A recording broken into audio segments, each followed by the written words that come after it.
Hey there, it is Dusty Thunder with yet another one of these.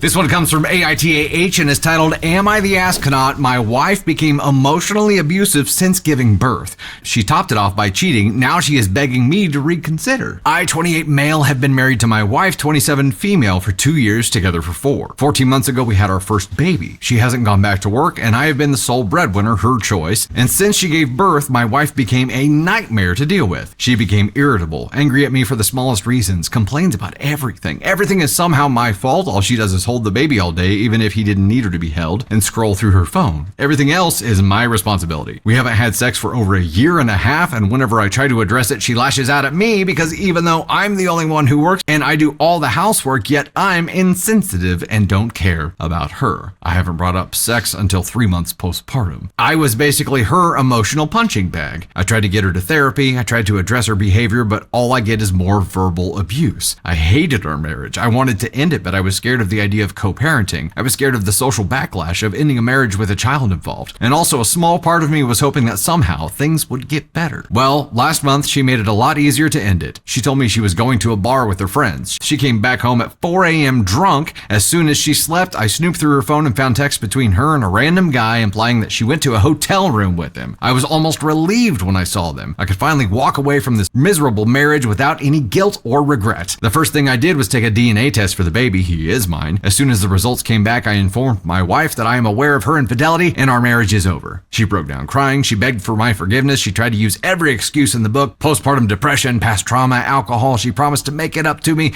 She said she would do whatever I want. She said that she doesn't want our family to break, but I wasn't having any of it. I had already hated this marriage, and the infidelity was just the nail in the coffin. We still live together, and she has been begging me to reconsider, promising me everything under the sun, but I have no intention to reconsider, and I told her she is not allowed to speak to me anymore. Am I the astronaut? Nah.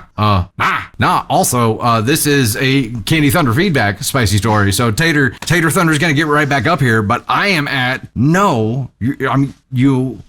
You let it build up. Not you didn't let it build up to this point, OP, but OP, your partner, let it build on to this point and is only sorry because she got caught and now there's a consequence involved, right? I do wish there had been a boundary discussion earlier where you had said, look, if this continues, I'm going to want to leave this marriage. But I think by the point you were ready to have that conversation, it was already too late. It is, it's an NTA for me. What do you think, Tater? I think he has every right to leave. I mean, she broke a vow, she cheated, and sometimes there's no coming back from that. And I think no matter what, cheating alters the state of a relationship permanently. There's before cheating and then after cheating. So even if he did choose to stay, the current state of their marriage and how he was feeling in that marriage, this is unfixable, in my opinion. This gave him the out that he wanted. And I also think it's really important to remember that women can be abusive too, whether or not the issue is because of postpartum or not. We still need to be mindful of the fact that women can also be abusers, and it can't always be that the woman is innocent, because sometimes they're not, and sometimes they do shitty things and treat men in shitty ways, or their partner, whoever that is. So I do want to make sure that is said, because I'm a huge advocate for healthy relationships, and this was not healthy. It's not healthy to treat your partner in a certain way, and I'm sure that he voiced what was wrong, and if it is postpartum depression, then encourage your partner to talk to somebody, encourage your partner to change what's going on and talk to their doctor, because that's why, we follow up. That's why we have appointments at the year mark, at the 6-week mark.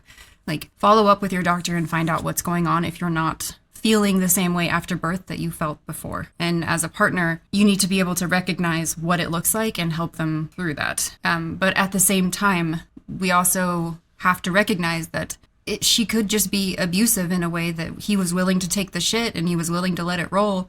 And she just piled more on to see how far she could go. Mm-hmm. And he has every right. Punishing him for what, though? Like, for existing? Or because she resented him at that point because he wasn't the dream that she wanted? It's not that. So there is this moment, like, and I'm sure that a lot of women who have been postpartum, like, you get, it's depression. Like, you get in a funk and things just piss you off and you feel, like, out of body, out of control. And And if you lean into that and allow it to become who you are and don't get the help that you need to work through that, you can 100%, like the Eye of Sauron kind of thing is very true. Like, and she focused all of that energy on what it feels like hating him because it felt like an outlet for those negative feelings that she was feeling. I'm not a therapist. I don't know.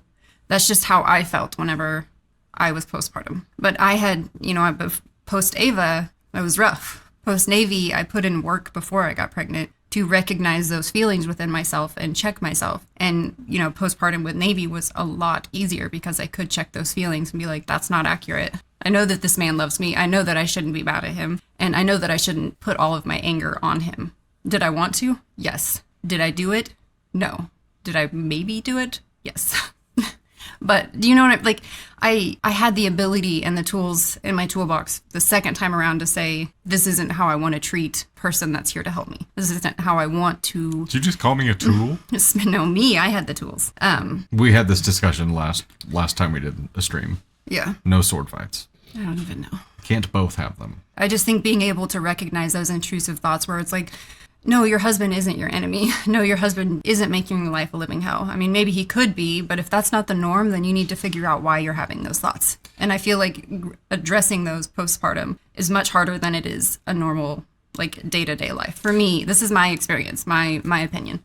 So Riddler, and I saw some other comments there too where OP tried to address things. We don't know how OP did that. And right. I guess there needs to be a book or some helpful content about how, as a man in that position or as a partner in that position for somebody who says that they're struggling with PPD, but you feel driven away by it. Like, how do you handle that? What do you do?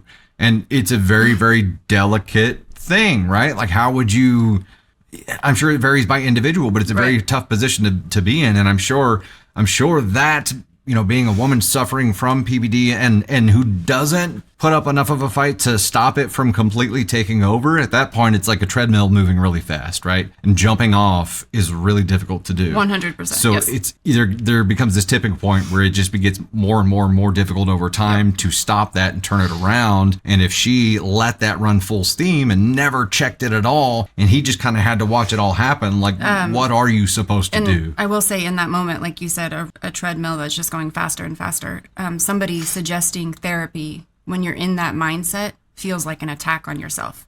It feels like they want you to fix yourself because you're not right. And in that moment, when those negative thoughts are in control, suggesting therapy to someone is not, to them, it's not helpful. To them, it's an attack. It's an attack and it pisses them off. And so I'm not excusing her behavior because I think her behavior was not okay. How she treated her husband is not okay. And ultimately, she allowed those negative thoughts to take root in her life. She allowed that feeling of depression to define who she was, and that person is who cheated. And I think at the end of the day, if she didn't want to cheat, she wouldn't have cheated, but she didn't get the help that she needed. And these are the results of that. It tanked her marriage. And so I think putting more emphasis on mental health post-pregnancy is important. Even, before you have the baby, before labor, before having any some of mental armor built up, I think it'd be a good idea. But also there's got to be part of you that knows right and wrong that whole time. So once she let it get to the point where she was willing to cheat, she knew it was wrong, right? I don't think that there's a way you can go through with that and continue using your PPD as an excuse. No, I think she had PPD and I think she leaned into it and it became who she was, and that person was not who he married, and that person was someone who cheated. And it sucks that it tanked a family, but I think they're better apart. He's done. He's indifferent. There is no way to get him back. In my opinion. That's just, I don't think he's coming back. He doesn't want. Dang. He needed the out and she gave it to him. And it does suck when there's a kid involved. But again, you have a child growing up in a home with two unhappy people, or the possibility of a child growing up with two separate and happy people. It's pretty easy to see which one works out better. Miss Helene, I think that's also so important. It's the mental mindset. I had 5 years to prepare before we did IVF with Navy. I had 5 years to combat my feelings, and work on myself and become a better version of me, and not because he needed me to or anyone else. Like, I did that for me because I wanted to feel better. But I just think it's so important for women to understand what pregnancy and postpartum looks like on your mental health.